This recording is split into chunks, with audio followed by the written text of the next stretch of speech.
Сайтын цаг уулзалтанд өчигдөр сангийн сайд болор оролцож 2015 оны төсвийн тооцтгол 16 оны төсвийн хуулийн төслийн талаар мэдээлэл хийсэн юм а. Засгийн газар Монгол улсын 2016 оны төсвийн төслийг боловсруулахдаа эдийн засгийн нөхцөл байдлыг харгалзан хэмнэлтийн горимж шилжүүлэх бодлого барьжээ. Урсгал зардлууд болон бүтцийн өөрчлөлтүүдийг 2016 оноос хийн оюу толгой, таван толгой зэрэг томоохон төслүүдийг хөдөлгөх, эрчимжүүлэхэд анхаарч мөн эрдэс баялагын үнийг хамгийн бага үнээр тооцсон байна. Дэлхийн эдийн засгийн форумаас улс орнуудын өрсөлдөх чадварын тайлан мэдээг гаргадаг. Өчигдөр энэ тайлан мэдээний дүнг танилцуулсан юм. Монгол улсын хувьд эдийн засгийн нөхцөл, бизнесийн орчин тааруу энэ үед гялаж гэлтах зүйлгүй тааруу үр дүн гарчээ.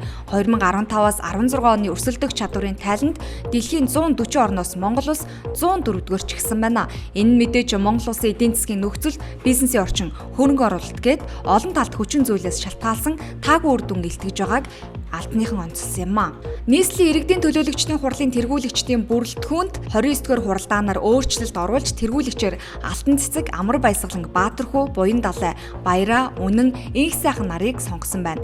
Нийслэлийн иргэдийн төлөөлөгчдийн хурлын тэргүүлэгчид өнөөдөр шинэ бүрэлдэхүүнтэйгээр хуралдаж автомашингүй гудамж төслийг хэрэгжүүлэх тухай, зарим гудамж байгууламжийг нэршүүлэх тухай, гэр бүлийн хэрэгцээний зориулалтаар иргэн дөмжлүүлэх газрын байршил, хэмжээг тогтоох тухай зэрэг асуудлыг хэлцэх юм байна.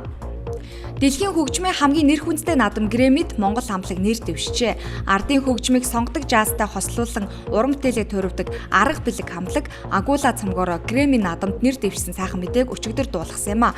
Арга бэлэг хамтлаг нь Швейцарын алдарт студиудтэй гэрээ байгуулан хамтран ажиллаж байгаа юм.